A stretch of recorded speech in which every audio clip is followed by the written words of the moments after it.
बात कर रहे थे यहाँ पर बीएमएस सेकंड प्रॉप के अंदर चरक संहिता के उपकलमानी अध्याय के बारे में। ठीक है, तो इसमें हम एक वीडियो कंप्लीट कर चुके हैं जिसके अंदर यहाँ पर बेसिक हमने इंट्रो वगैरह देखा। ठीक है, और उसके बाद हमने यहाँ पर आतुरल्य देखा। ठीक है, तो इसके बाद हम मोस्ट इम्पॉर्टेंट टॉपिक देखते हैं, वो देखते हैं वमन कर्म, जो कि आपको 5 नंबर के अंदर अपने यूनिवर्सिटी एग्जाम में देखने को मिल सकता है। तो हम सबसे पहले वमन कर्म के बारे में देखते हैं कि जो वमन कर्म वो कब कराना चाहिए। ठीक है, तो यहाँ पर बताया गया है कि जो वमन कर्म, अब देखो मैं बार बार रिपीट नहीं करूँगा कि पहले स्नेन कराना है, स्वेदन कराना है। ठीक है, फिर उसके लिए वमन की औसत देनी है। ठीक है, और औसत कब देनी है, किस टाइम देनी है, तो ये हम स्टार्ट करेंगे अब। ठीक है, तो अपने एक दिमाग में पहले से ही फीड रखना है कि स्नेहन स्वेदन मस्ट, स्नेहन स्वेदन मस्ट, तब जाके हम यहाँ पर वमन कराएंगे। तो देखते हैं, अब स्टार्ट करते हैं। कब कराना है? प्रातःकाल कराना है, और जब भोजन पच जाए आपका। देखो अब ऐसा नहीं है कि जैसे आपने मान लो रात को ही वैसे खाना खाया है और अब सुबह हो गई तो आप कराओगे। आपने क्या पढ़ा कि प्रातःकाल करना है, ठीक है, लेकिन जब प्रातःकाल में जो आपका भोजन है वो पच जाना चाहिए। ठीक है, और स्नेह स्वेदन के बाद कराना है। ठीक है, अब देखो स्नेह स्वेदन के बाद क्यों कराना होता है, क्योंकि स्नेह स्वेदन से जो भी शाखा के अंदर जो भी दोष होते हैं, ये बात मैं पहले भी बता चुका हूँ, बार बार इसलिए बताता हूँ ताकि आपके कॉन्सेप्ट दिमाग में फीड हो जाए कि जो भी शाखा के अंदर जो भी दोष होते हैं। ठीक है, अब शाखा क्या होती है, जो भी आपका हाथ पैर है जो भी है, ठीक है, एक्सट्रीमी वगैरह होती है, एक्सट्रीमी, तो उनसे क्या होता है, जो दोष मृदु हो गए, ठीक है, दोष मृदु होने का मतलब पिघल का सॉफ्ट होकर वो कोष्ठ के अंदर आ जाते हैं। कोष्ठ का मतलब अमाशय और पक्वाशय। ठीक है, और शारीरिक और मानसिक तीव्र आदि से अंत हो जाए। ठीक, तो कब कराना है? पहला कराना है कि जब आपका प्रातःकाल हो जाए, और प्रातःकाल में जब भोजन आपका अच्छे से पचा हुआ हो और स्नेदन स्वेदन अच्छे से हुआ हो, और जो आपके जो भी शारीरिक और मानसिक तीव्र व्याधि है वो शांत हो गई हो। ठीक है, मतलब आप एक तरीके से फिजिकली मेंटली दोनों फिट हो तो कराना है। ठीक, तो यहाँ पर चरक कल्प स्थान में एक बात लिखी गई है। क्या लिखी है कि मधु सेंधव कल्प विलियने छेदनार्थ वमने। तो जब चरक चरक कल्प स्थान आप पढ़ोगे तो वहाँ पर ये और भी अच्छे से डिटेल में, तो अभी आप समझ लीजिए इसका क्या मतलब है। तो यहाँ पर बताया गया है कि मधु का, मधु मतलब जो भी हनी है, सेंधव जो कि बेस्ट नमक बताया गया है हितकर आहार में। ठीक है, तो मधु का, सेंधव का, तो ये क्या करते हैं, कफ को विलीन करते हैं, मतलब कफ को पिघलाने का काम करते हैं। और छेदनार्थ मतलब विलीन करते हैं और छेदन करके छेद छेद के बाहर निकालते हैं वमन में। ठीक है, अगर आप यहाँ पर मधु सेंधव का, ठीक है, अगर मधु सेवन का सेवन करते हो तो जो भी आपका यहाँ पर कफ होगा तो उसको वो छेद छेद के पिघला कर आपकी बॉडी से बाहर निकाल देता है।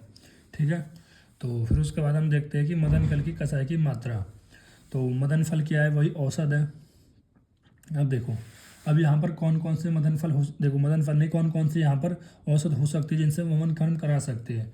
तो उसके लिए आपको एक बार रिकॉल करना चाहिए चरक सूत्र स्थान 2, जिस चैप्टर का नाम है अपामार्ग तंडुली अध्याय। तो एक बार मैं दिखाता हूँ उस चैप्टर को आपको। देखो ये हमारा अपामार्ग, देखो ये हमारा अपामार्ग तंडुली वाली अध्याय एक बार दिखा देता हूँ। ये हमारा अपामार्ग तंडुली अध्याय था, जो कि हमारा सेकंड चैप्टर था बीएमएस फर्स्ट प्रॉफ के अंदर। ठीक है, तो इसके अंदर हमने क्या देखा था कि कुछ वमन द्रव्य बताए गए थे। इसको हमने ट्रिक से याद कराता है कि मदन जी मार्ग में नीम का पेड़ है, उस फल को लाठी से तोड़िए और कूटकर इच्छा से पीजिए। ठीक है, जिसमें मदन फल आता है जो कि श्रेष्ठ बताया गया था, धा मार्ग आता है, नीम आता है, ठीक है, और लाठी से मुलैठी आती है। ठीक, मुलैठी आती है, और हमारा यहाँ पर कुटा जाता है, इचवाकू आता है, पिपली आता है, जीमू तक आता है, एल आता है। तो ये सभी आपको वमन द्रव्य याद होने चाहिए। ठीक है, अब मैं यहाँ पर इनको क्यों बता रहा हूँ। ठीक, देखो अब मैं यहाँ पर आपको इसलिए बता रहा हूँ ताकि आप इसे रिलेट कर सको। अब ऐसा नहीं है कि आप मान लो कि मदन फल आपके पास है ही नहीं। ठीक है, मदन फल बेशक श्रेष्ठ है, लेकिन या तो मान लो कुछ ऐसी कंडीशन हो गई कि मदन फल आपके पास यहाँ पर अवेलेबल नहीं है। ठीक है, या फिर आप पेशेंट को मदन फल से एलर्जी है, मदन फल वो नहीं ले सकता, तो आपको और भी तो होता है। जैसे मान लो कि आपके पास बहुत अच्छी अच्छी मेडिसिन है, सबसे अच्छी मेडिसिन है, मान लो प्लेटलेट की कोई एक्स मेडिसिन है, और इस एक्स मेडिसिन से जो पेशेंट है उसको एलर्जी वगैरह है, या उसको जो भी है, उसका अपना कोई कैसा महंगी वगैरह है, जो भी है उसको अफोर्ड नहीं कर रहा है, तो उस केस में आपके पास कोई सब्स्टिट्यूट तो होना चाहिए ना। तो उसी तरह से आपको ऐसा नहीं है केवल मदन फल याद हो, आपको मदन फल हो गया, धामार्ग हो गया, नीम हो गया, कुटज हो गया, जीमूतक हो गया, ठीक, मुलैठी हो गया, इच्छवाकू हो गया, पिपली हो गया, ये सभी आप ट्रिक से याद कर लेना, बहुत इंपॉर्टेंट है। ठीक है, अब देखो मैंने किस तरह से आपको ये चीज़ रिलेट करी है कि चैप्टर चरक सूत्र स्थान 15 की चरक सूत्र स्थान 2 से। ठीक है, अब इसी मैंने क्या वो बिल्कुल इसी तरह से भी आपको भी पढ़नी है और ऐसे रिलेट करके पढ़नी है।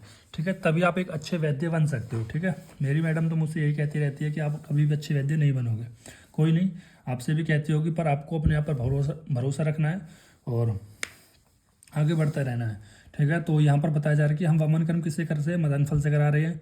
ठीक है, अब मदन फल और मुलेठी दोनों अलग अलग है, कभी इनमें कन्फ्यूज होने लग जाओ। तो मदन फल की कसाई की मात्रा डिपेंड करती है पुरुष के बल तथा कोष्ठ के आधार पर अलग अलग होती है। ठीक है, तो मैंने क्या बताया कि वमन कर्म किससे कराना है, कि आपको मदन फल है, ठीक है, वो औषध पिला देनी है। ठीक है, लेकिन कितनी पिलानी है वो किस पर डिपेंड कर रहा है, जो भी पेशेंट आया आपके क्लिनिक पे, जिसको भी आप पिला रहे हो, उसका बल कितना है और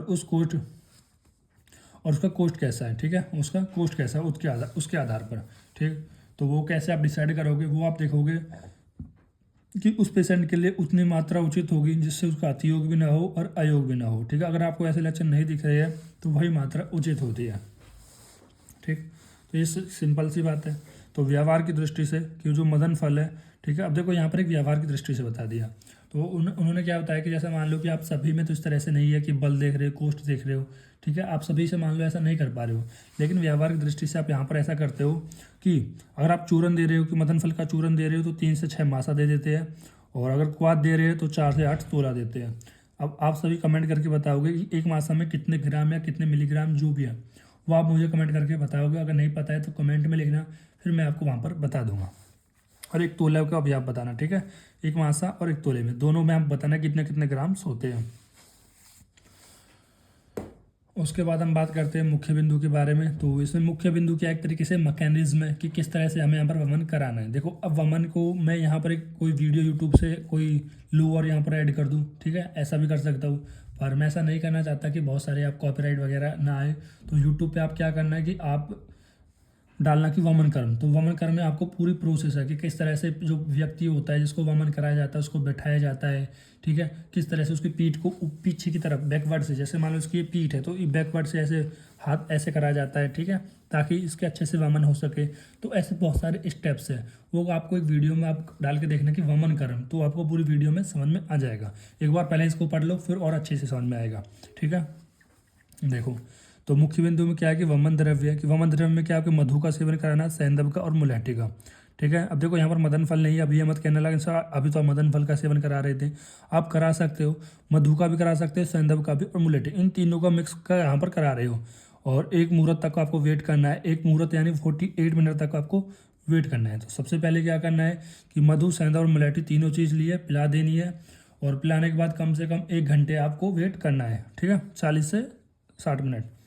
और उतना वेट करने के बाद अगर आपको लक्षण दिखते हैं कि उस पर शरीर पे अगर उसका पसीना वगैरह आ रहा है, तो उसके शरीर पे पसीना वगैरह आ रहा है, तो इसको आप पता लगा लेनी है कि जो वो दोष है वो पिघल रहे हैं। अब पसीना क्यों आएगा, क्योंकि जो हमारा मधु है, जो सैंधव है, मुलेठी, तीनों ही क्या है हमारे उष्ण प्रकृति के कहीं ना कहीं, जो कि क्या कर रहे हैं आपके अंदर जो भी कफ वगैरह है, भाई कफ कैसे पिघलेगा, उष्ण से तो पिघलेगा, गर्मी से पिघलेगा, तो वो उसको पिघला देंगे और शरीर में पसीना आ जाएगा, इससे आपको पता लग जाएगा कि दोष पिघल रहे हैं। अब यहाँ पर 2 कंडीशन आती है कि जो दोष पिघल कर मुख में आ रहे हैं या उधर में आ रहे हैं। अगर दोष पिघल कर मुख में आ रहे हैं तो उसके कुछ लक्षण देखने को मिलेंगे, जैसे कि जी में चलना, ठीक है, एनोरेक्सिया वगैरह, ठीक है, और मुख में जल, मुख में स्त्राव सा आता रहता है, ठीक है, पानी सा आना लगे जाएगा।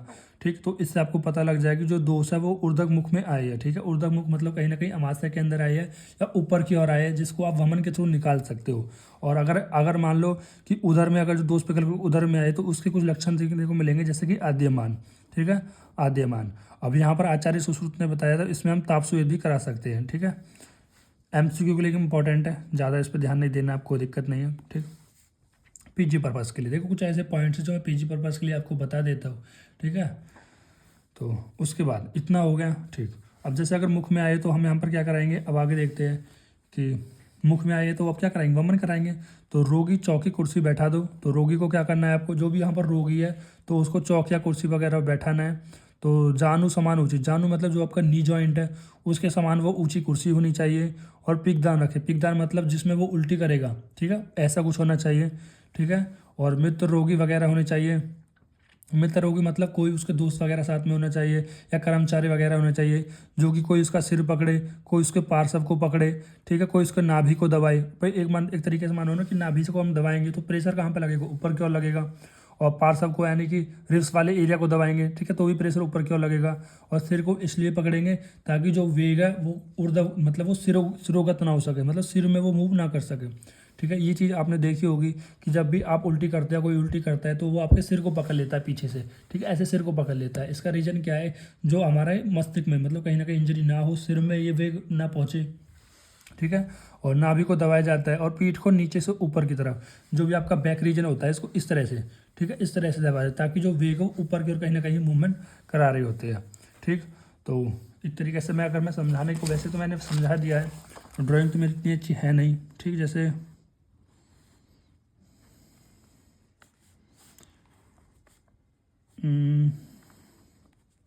ये क्या है पता नहीं, देखो यहाँ पर कोई ये व्यक्ति बैठा है, ठीक है, तो इस पे बैठा हुआ है, ये कोई कुर्सी है, ठीक है, कोई पीढ़ा वगैरह है, इस पे बैठा हुआ है, जो कि जानू के समान ऊंची बताइए कि जानू के समान, आपकी जानू नहीं, नी जॉइंट वाला है तो उसके समान ऊंची होनी चाहिए, ठीक है। आपकी जानू तो 3 फुट की है, ठीक, पर इससे भी छोटी।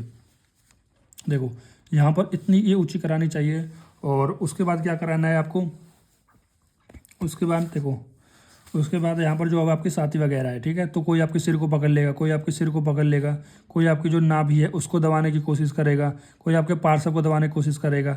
ये क्या कर रहे हैं, कहीं ना कहीं प्रेशर को ऊपर की ओर, ठीक है, और मुख से इसलिए जा रहे हैं कि जो ये प्रेशर और ज़्यादा ऊपर ना आए, ताकि प्रेशर नीचे रहे और आपके मुख से बाहर आ सके, ठीक है। तो इस तरह से यहाँ पर किया जा रहा है, ठीक। कोई ऐसा रॉकेट साइंस नहीं है, एक बार मेरे कहने से यार प्लीज़ इसको यूट्यूब पे जरूर सर्च करना, ठीक है, यूट्यूब पर मिल जाएगी, मैंने भी देखी थी काफ़ी वीडियो, तो आप भी देखना कि उसमें पूरी प्रोसेस दिखाई जाती है कि एक ऐसा एक लिक्विड, मतलब लिक्विड से बनाया जाता है और उसको पिया जाता है, और उसके कुछ मिनट बाद फिर वो उल्टी करता है, ठीक है, और यहाँ पर क्या लगाता है, पिगदान लगा होता है, और इस पिगदान में क्या करेगा, ये उल्टी करेगा, ठीक है। अब ऐसे तो नहीं फ्लोर पे उल्टी कर देगा, ठीक है, और इस फ्लोर पे उल्टी कर दे, अगर आपने फ्लोर पे उल्टी करी तो आपको साफ करनी पड़ जाएगी, मजाक कर रहा हूँ, ठीक है।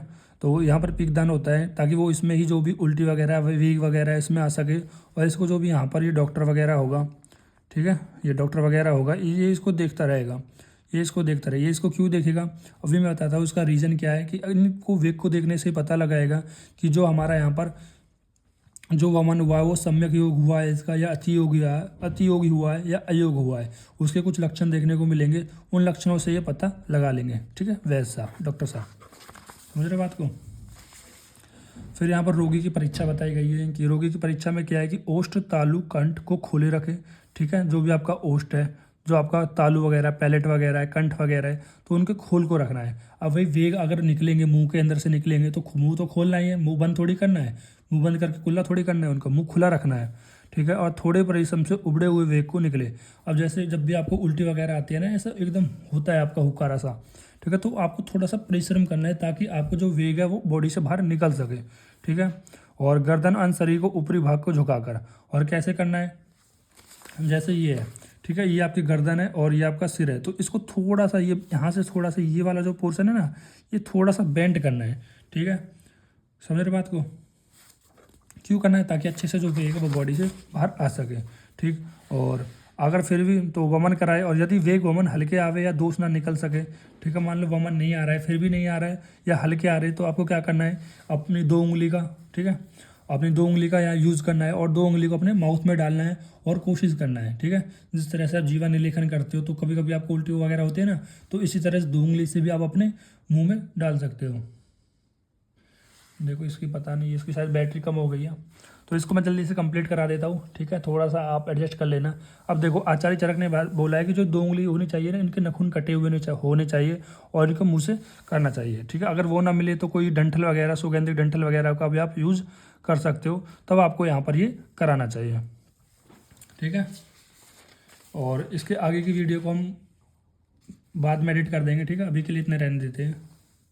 तो ये हमारा फ़ोन स्विच ऑफ हो गया था, ठीक है, तो ये दूसरी वीडियो है, तो इसी को हम इसमें एडिट कर देंगे, ठीक है। तो अब हम बात करने वाले हैं सम्यक लक्षण के बारे में, ठीक। तो अभी तक यहाँ पर क्या हुआ था, तो यहाँ पर हमने देखा था कि आप अगर वमन नहीं आ रहे थे, ठीक है, वमन नहीं हो रहा था, तो अपनी 2 फिंगर का या कोई डंठल वगैरह का आप इसका यूज़ कर सकते हो और यहाँ पर वमन कराने का प्रयास कर सकते हो, ठीक है। अब जो भी वमन आएगा उस वमन को क्या कराना है, उस वमन को कोई यहाँ पर जो कूड़ादान है, पीकदान है, जो भी इसको बोलना है, तो इसमें इस वमन को आपको करना है। और करने के बाद उसको जो डॉक्टर है वो देखेगा कि उसका सम्यक योगी हुआ है या असम्यक योगी हुआ है, ठीक है। और वो कैसे पता लगेगा, कुछ लक्षण है, ठीक है, वो इसको हम देख लेते हैं एक बार। जैसे कि जो वमन हो रहा है उस पेशेंट को, अगर वो सम्यक योग होगा तो वो कैसा होगा कि उचित समय पर वेगों को निकलना और अधिक कष्ट न होना, ठीक है। और कर्म से निकलेगा, पहले कफ निकलेगा, जैसे वमन किसके लिए कराया जाता है, कफ के लिए कराया जाता है, तो कफ निकलेगा, देन पित्त निकलेगा, देन वात निकलेगा, ठीक है। वो पता कैसे चलता है कि कफ निकल रहा है, पित्त निकल रहा है, वात निकल रहा है। जैसे जो कफ निकलता है वो कहीं ना कहीं पहले कैसे होगा, वाइटिस होगा, ठीक है। फिर पित्त निकल रहा है तो पित्त मतलब थोड़ा पीला पीला सा दिखेगा आपको, और जो वात निकला है थोड़ा वाइटिस सा जो कलर आएगा, या अरुण वर्ण का, या नीला जो वर्ण आएगा, ठीक है।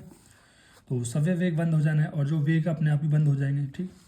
तो उसके बाद पेशेंट को क्या करना है, आराम कराना है। तो आराम करना है पेशेंट को 1 मिनट 48 मिनट तक, और स्नेक यानी वैरेचिक धूम्रपान इसको आवश्यक अनुसार आप करा सकते हो।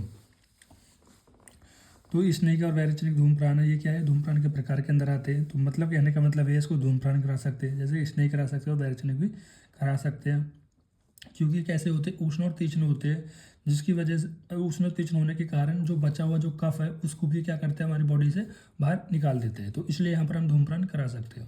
देखो धूम्रपान 2 जगह कराते हैं, ठीक है। एक वमन कराने के बाद भी धूम्रपान करा सकते हैं, और एक नशे कराने के बाद धूम्रपान करा सकते हैं, यानी वन में जाके हम धूम्रपान कर सकते हैं, ठीक है। क्लियर हुई इतनी चीज़। तो वमन के बाद रोगी का उद्देश्य, तो रोगी का शिक्षा देखो, तो जब वमन हो गया मतलब अब देखो जो भी हम वमन करा रहे थे उस पेशेंट को, तो पहले इसको ऑटो लॉक कर देते हैं, ठीक। अभी ऑटो लॉक हुए।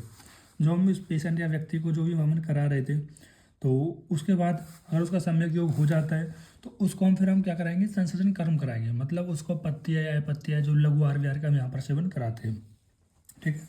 तो रोग को शिक्षा देनी है कि अधिक कोई भी कार्य नहीं करना है, ठीक है। तो ये तो आदेश हो गया कि इसको हम देने, उसके बाद संसेचन कर्म कराना है, जो कि हम अगले पेज पर देखेंगे, ठीक है, जो काफ़ी इंपॉर्टेंट है। फिर आता है यहाँ पर अश्वमिक योग, ठीक है। जैसे कि यहाँ पर वही व्यक्ति है कि पहले मान लो यहाँ पर ये वेग को निकालता है, उस वमन करता है, तो अगर उसका असम्यक योग होगा तो इसके कुछ लक्षण दिखेंगे अयोग के और अतियोग के।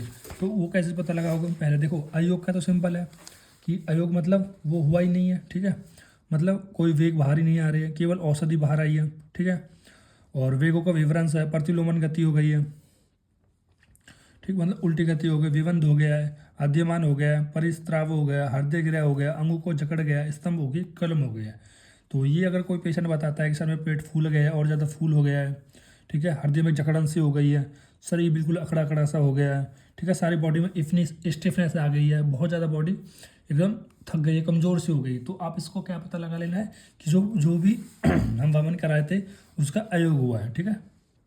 सबसे आसान तरीका यही है कि जो वेग आ रहे हैं, मतलब वेग बाहर ही नहीं आ रहे, वेग बाहर नहीं आ रहे तो वमन हुआ ही नहीं, अयोग है। या फिर वेग बाहर भी आ रहे हैं तो उसमें केवल औषधि बाहर आ रही है, जो औषधि आप पिला रहे हो, तो ये सब नॉर्मली पता कर सकते हो।